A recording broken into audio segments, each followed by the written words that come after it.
Hey, Prime members, you can binge 8 new episodes of the MrBallen podcast 1 month early and all episodes ad-free on Amazon Music. Download the Amazon Music app today.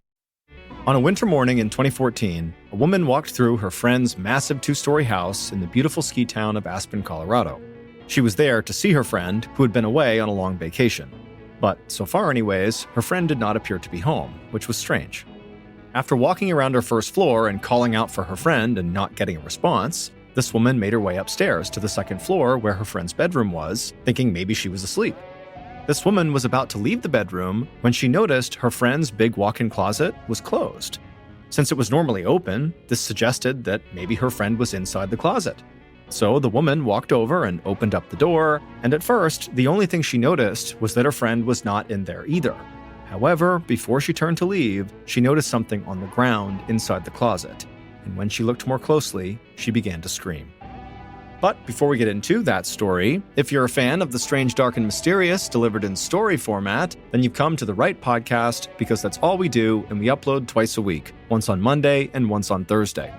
So if that's of interest to you, please offer to host the follow button when they visit from out of town, but as soon as they arrive, immediately call the police and say there's an intruder in your home.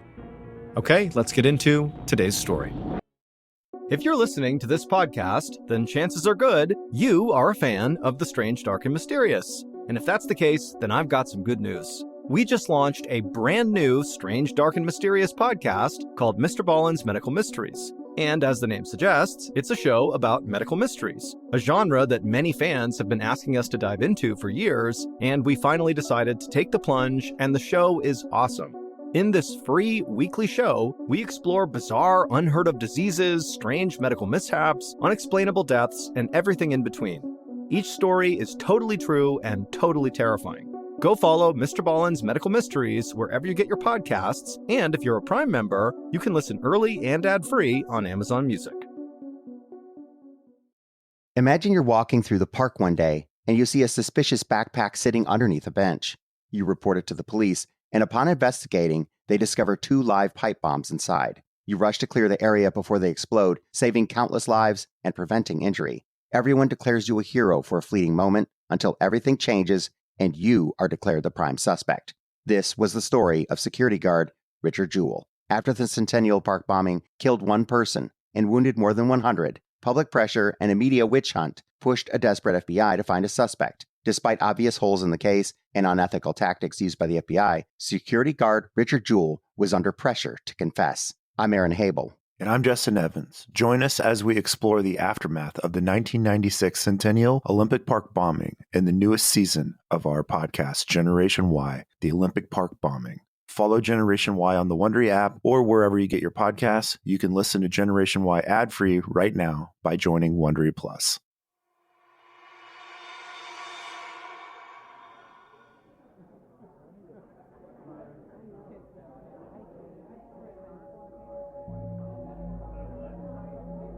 On the evening of November 16, 2013, 57-year-old Nancy Pfister stood in front of a crowded room of party guests inside of her house in Aspen, Colorado.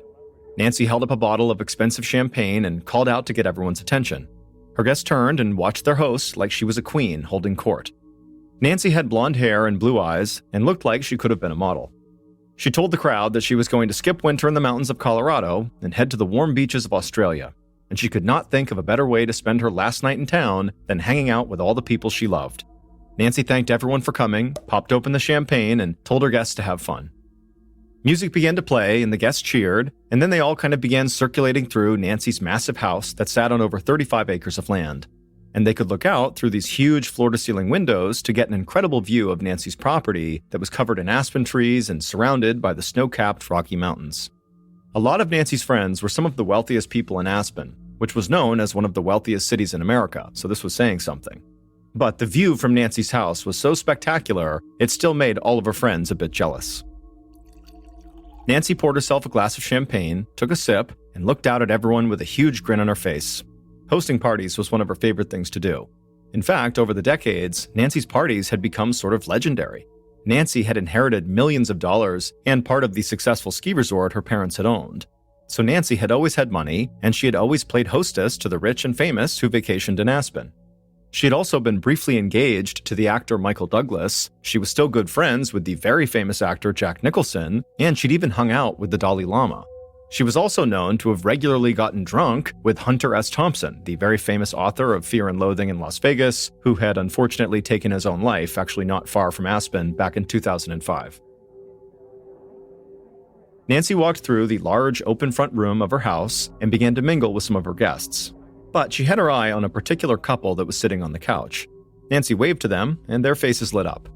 Dr. Trey Styler and his wife were in their 60s, but Trey had been dealing with some pretty serious health issues, so he actually looked 10 years older than he was. He often had trouble standing, and walking for long periods of time was a big challenge, but he still had a sharp mind and an amazing sense of humor, which is actually why Nancy liked him so much. She thought he was really funny.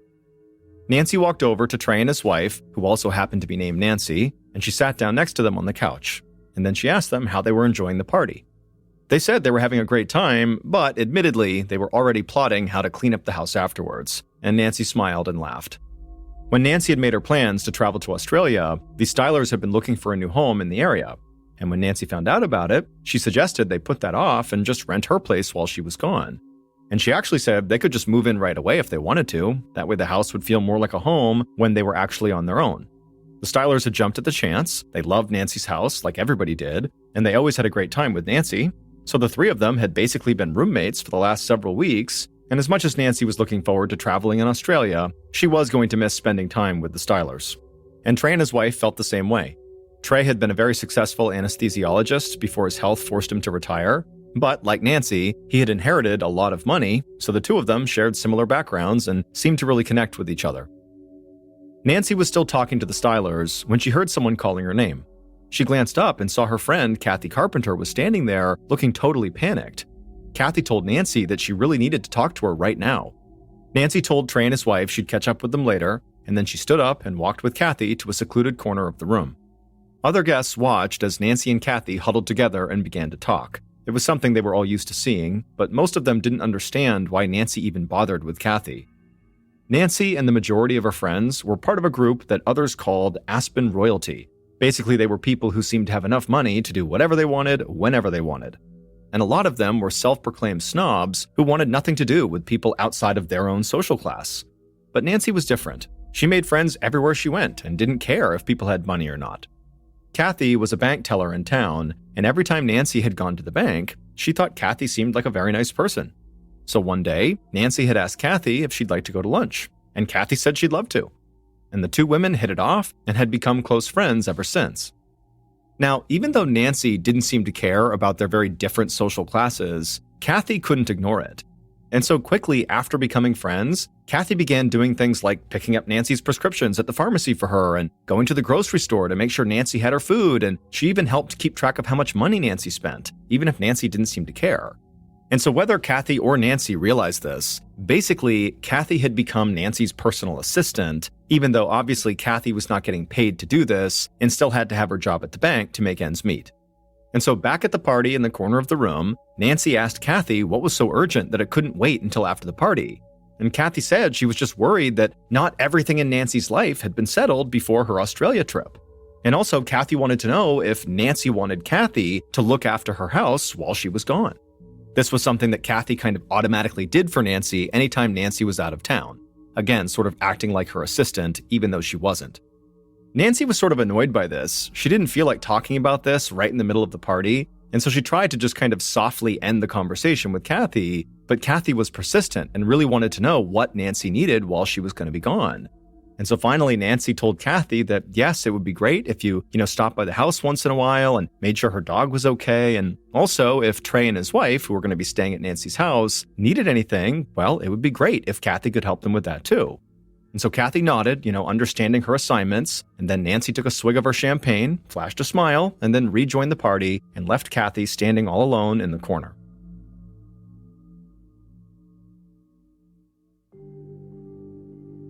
Three months later, on the morning of February 22nd, 2014, Kathy opened up Nancy's front door with her own key. She walked into the front room, and she found Dr. Trey Styler and his wife waiting for her. Trey sat in a wheelchair with a couple of suitcases at his side, and Nancy's dog was laying at his feet. Over the past few months, Trey's health problems had only gotten worse, and he was really struggling to walk a lot of the time. Kathy looked frazzled, like she often did, and she asked the stylers if they had everything and if they were ready to go. A few days earlier, Nancy had emailed Kathy to say she was coming home from Australia. When Nancy had left, she actually had not set a return date, at least not officially, but now this email served as letting people know she was coming back home.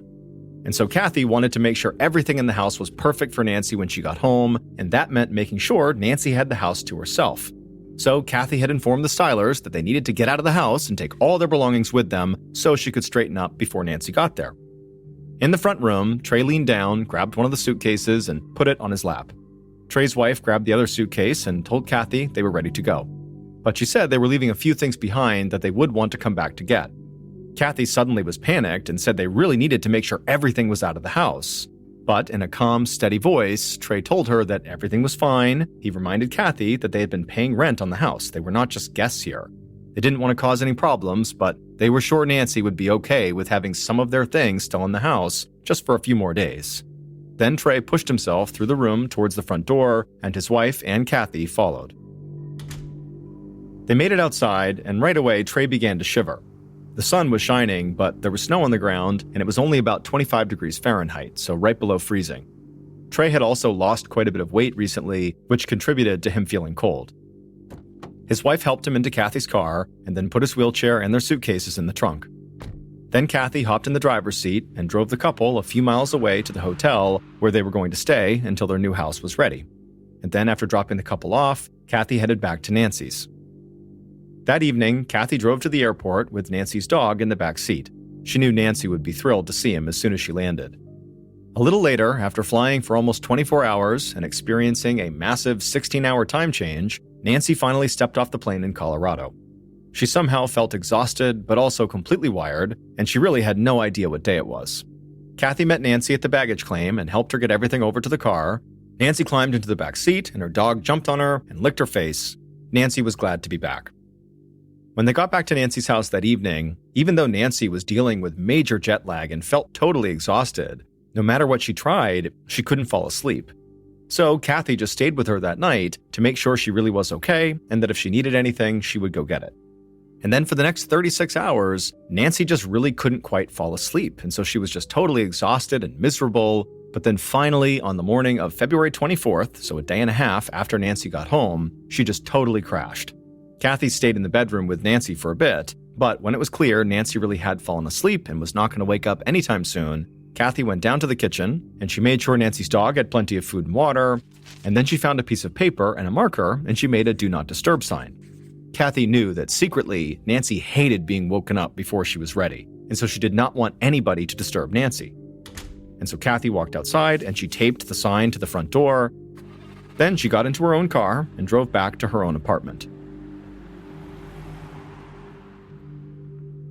On the morning of February 26th, so 2 days after Kathy left Nancy's house when Nancy had finally fallen asleep, Trey and his wife came back to Nancy's house to get the rest of their stuff. They saw the do not disturb sign that was on the door, and they assumed Nancy had to be sleeping, but they still wanted to get their things, and they also really wanted to talk with Nancy to make sure everything was okay with the house. So Trey's wife used her key and they opened the door, and the second they went inside, they were hit with this horrible smell. Trey covered his mouth and nose and wanted to go back outside, but his wife said she heard something and she rushed to the kitchen. There, she saw Nancy's dog pacing back and forth and squealing. His food and water bowls were empty, and he had used the kitchen floor like a bathroom. Trey's wife looked at the scene completely confused. Nancy could be flighty sometimes and leave town almost on a whim, but she loved her dog and always made sure he was well taken care of anytime she was gone. But Trey's wife told herself, maybe Nancy hadn't heard the dog squealing because she was in a really deep sleep, still worn out from her trip. So she went upstairs, walked down the hall to Nancy's bedroom, opened the door, and went inside. And when she did, she felt even more confused about the whole situation. Because Nancy wasn't in there.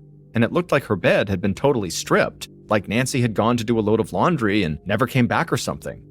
Trey's wife immediately headed right back downstairs and found her husband still waiting by the door, and she told him what she saw. So Trey's wife called Kathy at the bank where she was working and filled her in. When Kathy heard what was going on, she said this all sounded really strange because Nancy had been sleeping when she left the house, and Kathy had made sure the dog had plenty of food and water. So did this mean Nancy hadn't checked on the dog in over 2 days? Trey's wife said she would clean it all up, take the dog out, and make sure he was okay and fed before she left, but she was worried about Nancy. Kathy said she felt the same way. So she hung up and called Nancy, but it went straight to voicemail. So she sent Nancy several text messages and also an email. But by 5:30 p.m., when Kathy got off work, she still hadn't heard anything from Nancy. So she drove straight to Nancy's house. A few minutes later, Kathy arrived at Nancy's. She first checked on the dog and then went upstairs to Nancy's bedroom. And when she went inside, she saw the bed was stripped, just like Trey's wife had said. Kathy walked about 15 feet across Nancy's bedroom to a large walk-in closet. Now, this closet was bigger than a lot of people's bedrooms, and Nancy had actually converted it into a meditation room. She had hung Tibetan prayer flags on the wall and filled it with candles and personal keepsakes. Kathy knew that Nancy did not like anyone going in that closet, but she knew she had to go in because she had to find Nancy. And so Kathy first knocked on the door of this meditation room, but it was silent inside. So she eventually reached down and grabbed the doorknob, but when she turned it, she felt that it was locked, and Nancy's key to the closet was nowhere to be found. So Kathy ultimately walked back downstairs, went outside, got in her car, and sped back to her apartment, and there she grabbed her duplicate key to Nancy's walk-in closet that Kathy kept on its own keychain, and then with the key in hand, she drove back to Nancy's house. At about 5:45 p.m., Kathy walked into Nancy's bedroom again, and this time she saw something she'd overlooked. There was a small splash of blood on the headboard of the bed, and when she saw this, Kathy began to shake. Then Kathy slowly turned towards the meditation room, the walk-in closet, and she began walking in that direction. And when she got there with shaking hands, she used her key and opened the door. And when she looked inside, at first, it looked like the way it always did, with all the different keepsakes and the flags and the candles. But right as Kathy was about to leave, she noticed something on the ground. And when she looked more closely, she began to scream. Kathy immediately grabbed her phone and dialed 911. And when the operator answered, Kathy could barely speak. She was basically hyperventilating. But finally, she did manage to shout that her friend, Nancy Pfister, was dead inside of her closet, and she was sure Nancy had been murdered.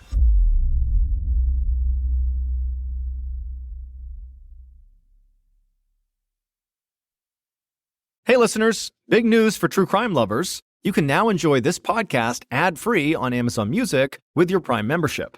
Listen to all episodes of my podcasts, MrBallen's Medical Mysteries and MrBallen's Strange, Dark, and Mysterious Stories, along with a huge collection of top true crime podcasts, completely ad-free. No more wading through cliffhangers or dealing with ads, because let's be honest, ads shouldn't be the most nerve-wracking part of true crime. To start your ad-free listening journey, download the Amazon Music app for free or head to amazon.com/ballen. That's amazon.com/BALLEN. Dive into uninterrupted true crime stories today.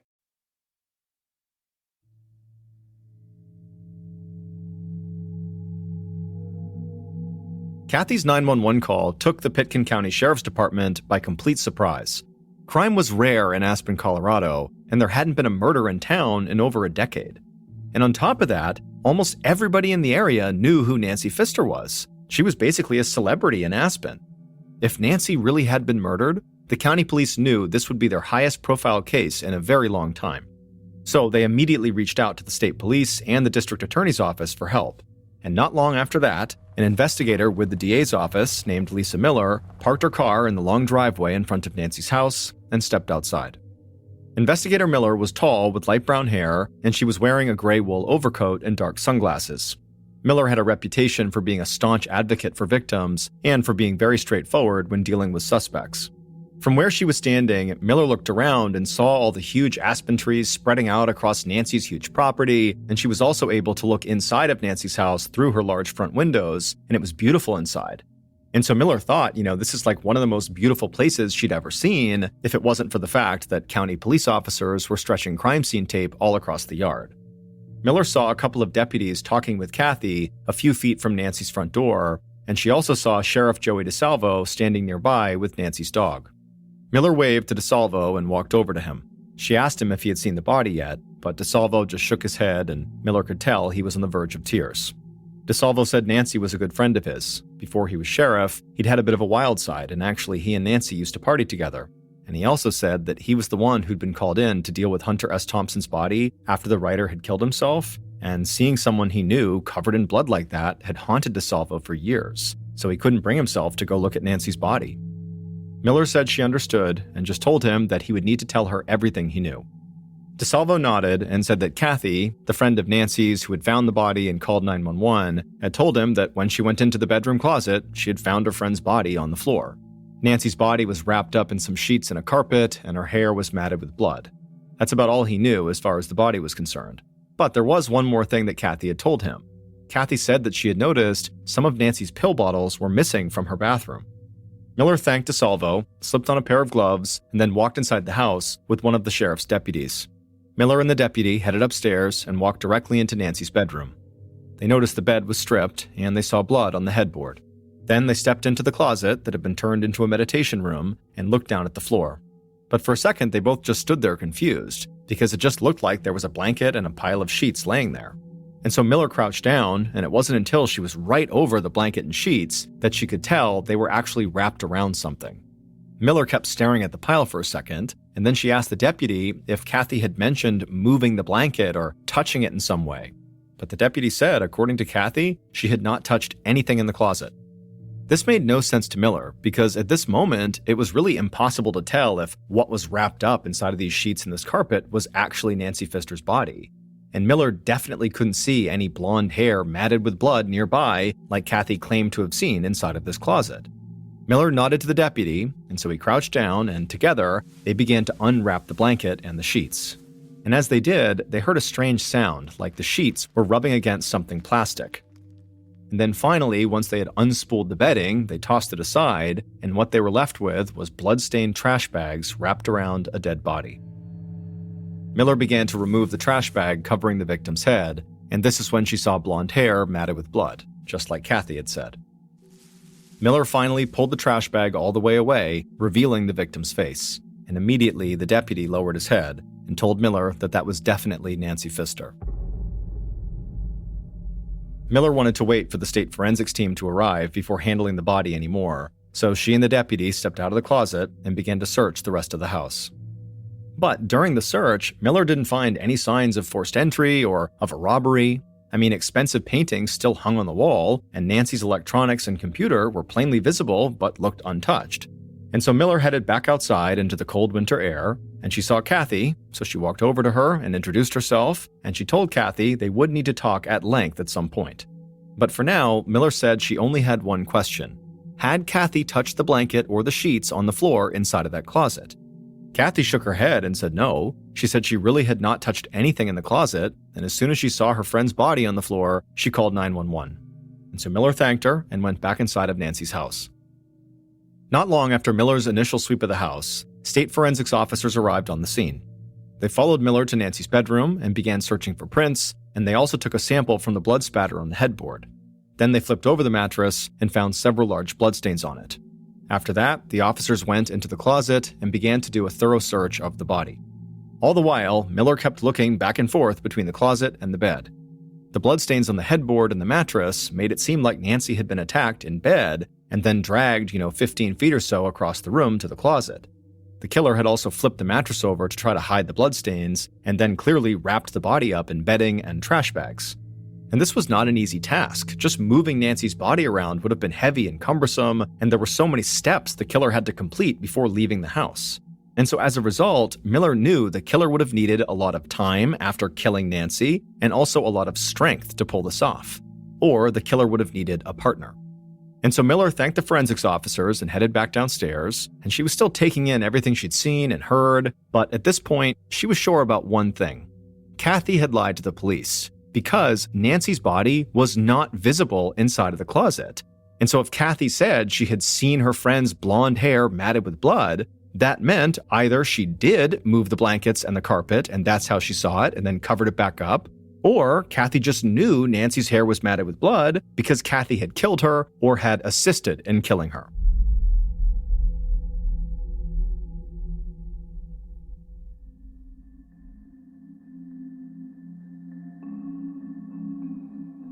Investigator Miller knew that the murder of a wealthy socialite would send shockwaves through Aspen, and it would quickly lead to gossip and panic among locals and vacationers, so she didn't waste any time. Not long after Miller searched Nancy's house, she told Kathy to come down to the sheriff's station to meet with her and county and state police investigators. That day, Kathy stepped into the small interview room at the station. Kathy was average height with long brown hair, and she wore jeans and a red sweatshirt. And she looked very upset from the moment she sat down directly across from Miller. Miller spoke calmly and quietly. She thanked Kathy for coming in and then asked her to walk them through all the details of what happened when she went inside of Nancy's house, all the way through to calling 911. Kathy said when she'd gone to Nancy's the first time, she noticed some of Nancy's pill bottles were missing, and she also noticed the closet door, the meditation room, was locked. And then when she went looking for the key to that closet that she knew Nancy always kept in her bedroom, she found it was gone. And so this was all very strange. And so that's what led Kathy to go back to her place, get her own key to the closet, and rush back to Nancy's house. Then suddenly, Kathy's voice trailed off and she began wailing and heaving and struggling to breathe. The investigators worried she was hyperventilating, like she had during her 911 call. But despite Kathy's hysterics, Miller noticed something about Kathy that was very strange. Even though Kathy was visibly sobbing, Miller couldn't see any tears. Miller did not like to judge how people grieved, but she had seen suspects act like this before. And they often used these huge displays of emotion to try to cover up their own guilt, or to at least avoid answering questions. Finally, when Kathy calmed down, Miller immediately began asking questions. She asked Kathy again if she had touched the bedding or Nancy's body when she went into the closet. Miller wanted to give Kathy a chance to change the story that she'd told her at the house. But Kathy said she had not touched Nancy. When she was in the closet, she had just looked at the floor, saw her friend's bloody hair, and immediately knew Nancy was dead. At this point, Miller sat up straight in her chair. Her height could make her intimidating, but her demeanor always remained totally calm. Miller thought there was a good chance Kathy was lying, but there was also a chance Kathy had been so upset that she really didn't remember everything that happened. People in shock can forget things, so maybe Kathy had partially uncovered Nancy's body, covered it back up, and then sort of blocked it out of her mind. Another deputy in the room pushed the interview forward and asked Kathy if she resented Nancy for her money. Was she angry that she had to run around doing errands for Nancy while never getting paid a dime for it? But Kathy shook her head. She said it wasn't like that. She and Nancy were extremely close and they loved each other. And something about the way Kathy said that struck Miller as strange. She couldn't be sure, but this woman seemed like more than just a broken-hearted friend. So Miller leaned in and asked Kathy if she and Nancy were actually lovers. Kathy looked very surprised by this question, but she took a deep breath and looked very calm for the first time in the interview, and then she said that she and Nancy had been intimate, but only one time, and that it didn't matter. They were just friends who cared about each other.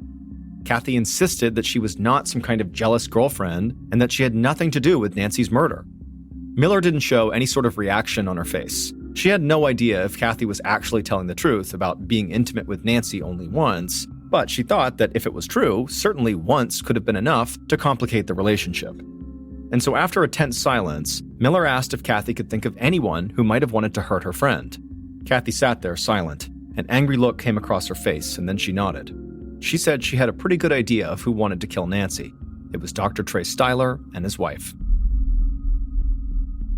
After the interview with Kathy, investigator Miller thought that Kathy was either directly involved with the murder or just knew more than she was letting on.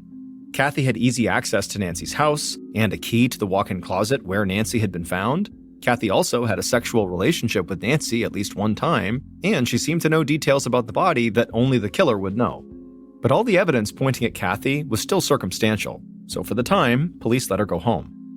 Soon after Kathy left, county officers located Trey and his wife at the hotel where they were staying, and they asked them to come to the station. When Trey walked into the interview room for his interview, Miller was taken aback by how frail this man looked. He clearly struggled to walk, and he was extremely underweight for his height. This just was not a guy with the physical strength to murder Nancy, then wrap her up, drag her to the closet, and then flip over a mattress. It just was not possible. But Kathy, in her interview, really seemed to think that Trey and his wife were capable of killing Nancy and had wanted to kill Nancy, so Miller began by asking Trey about his relationship with Nancy and his time living alone inside of her house. Trey would admit that Nancy could be very difficult to deal with as a landlord. She was terrible at keeping records and often thought she was owed money that she had already been paid.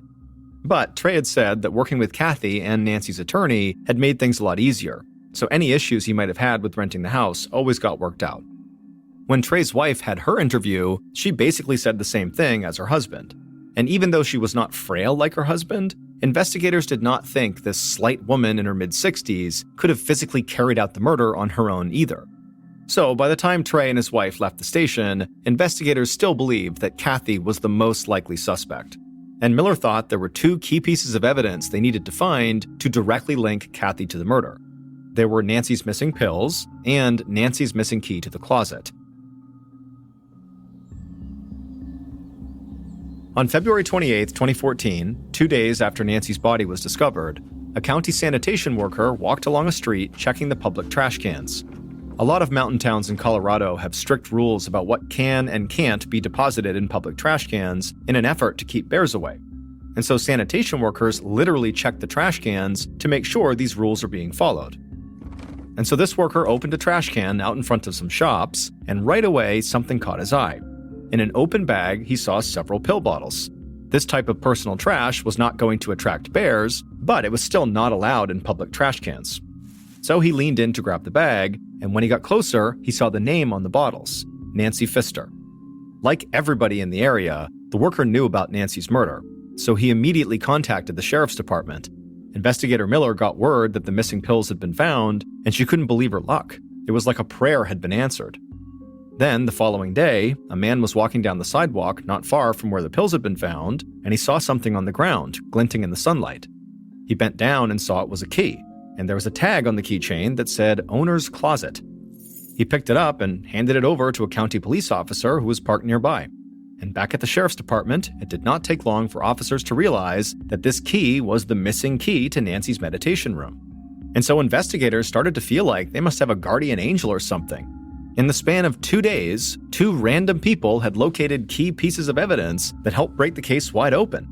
Because the locations where the key and the pill bottles had been found made it pretty clear who had gotten rid of them. So, over the next couple of weeks, investigators followed up on the evidence, shored up their case, and then made an arrest. Then, about 3 months later, in June, Investigator Miller, along with officers from the county and state police, sat in an interview room and listened to the killer's full confession.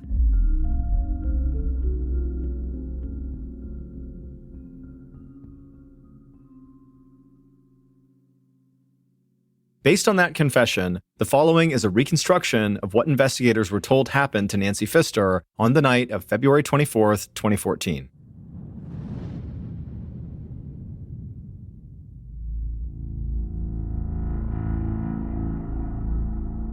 That night, the killer stood at the bottom of Nancy's stairs inside of her house, holding several trash bags and an electrical cord in one gloved hand and a hammer in the other. They walked up the stairs slowly, trying not to make any noise. Once they reached the second floor, they headed down the hall and walked into Nancy's bedroom. The killer saw Nancy asleep in her bed. She had her headphones in, and she was wearing an eye mask to block out any light. This put the killer at ease. It didn't look like Nancy was going to wake up and fight back. So the killer walked over to the bed and put down the trash bags and the cord, but kept the hammer in their hand. Then they just stood there staring at Nancy as she slept. After taking a breath, the killer slowly raised that hammer up into the air and then smashed it down into Nancy's head. The killer felt Nancy's skull crack, but they immediately raised the hammer again and kept swinging it down at her head and face. As they did, blood splashed against the headboard and ran down into the mattress.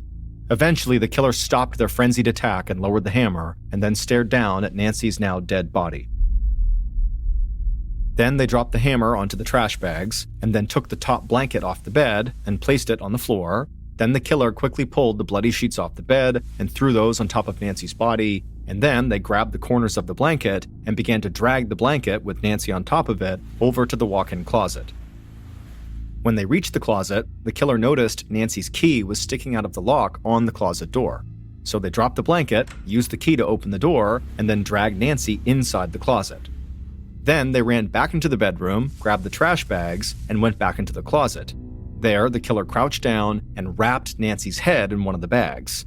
They cinched it tight around her neck using the electrical cord. Then they also wrapped up her torso and her legs with the other trash bags. Once they were satisfied, the killer also wrapped Nancy in her own bedsheets, as well as her own blanket, and then left her right in the middle of the closet. The killer stood up and looked down at the floor where Nancy was, and to them, it was barely even noticeable that a body was under all those layers. So they stepped out of the closet, closed and locked the door, and pocketed Nancy's key. Then they went back to Nancy's bed and flipped it over so the blood wouldn't show. Then the killer went into the bathroom and took a few pill bottles from the counter. They figured this might make it look like Nancy had just taken off for a few days. Finally, the killer headed downstairs, carrying the hammer and the pills in their hands, and as they exited the house, they could hear the sound of Nancy's dog barking in the kitchen. But they didn't care. They just rushed out to their car, hopped inside, and drove a few miles away to the hotel where they were staying. In the days following Nancy's murder, investigators came to believe that Kathy was involved, because it looked like she had lied, and because she knew details that she could not have seen without handling the body. But then, police received those two key pieces of missing evidence, Nancy's pill bottles and her closet key, and they were both found right near the hotel where Trey and his wife were staying. And when investigators followed up with them, they discovered that Trey and his wife's relationship with Nancy had actually totally fallen apart while Nancy was in Australia. Nancy was not just absent-minded when it came to getting her rent, like Trey had suggested. Instead, she was aggressive and kind of a bully. She wanted the Stylers to pay several months' rent, which was over $13,000, in cash all at once. But Trey insisted that was not what they had agreed to, and his medical bills were draining his savings, so paying that all at once really was not an option. Over the course of Nancy's trip, both parties got their attorneys involved and started accusing the others of trying to rip them off. So by the time Nancy finally flew back to Colorado, Trey and his wife had made it clear they were very, very angry at her. In fact, they had told Kathy on several occasions that they wished Nancy was dead. And it would turn out, Kathy had basically said the same thing to the Stylers. She also seemed fed up with Nancy, specifically the demands Nancy kept putting on her. And she said there was a dark and cruel side to Nancy that really only people close to her saw. Her public perception is she was not this snobby, awful person, but, behind closed doors, at least to Kathy and to the Stylers, she was. When investigators learned all of this, they no longer believed Trey and his wife were innocent. But they also didn't believe that this couple was physically capable of committing this murder without help. So investigators became convinced that the Stylers and Kathy had killed Nancy together. And in March of 2014, police arrested Trey, his wife, and Kathy. But then in June, when all three suspects were behind bars, investigator Miller sat and listened to a full confession. But that confession only came from Trey. He claimed he had planned and carried out the murder all by himself. His wife and Kathy had nothing to do with it. In fact, Trey explained that he'd experienced this insane jolt of adrenaline on the night of the murder, something he had never felt before, that made it feel like he had no health problems. And so he said that was how he was able to kill Nancy with a hammer, drag her body to the closet, and wrap her up in blankets, sheets, and trash bags. And so based on Trey's confession, his wife and Kathy were eventually released from jail. Trey was ultimately sentenced to 20 years in prison, but in 2015, he hanged himself in his cell. After Trey's death, his wife received a $1 million life insurance payout, and she would go on to write a book about Nancy Pfister's murder. To this day, some people involved in this investigation do not believe Trey Styler acted alone, that basically he confessed in order to protect Kathy and his wife.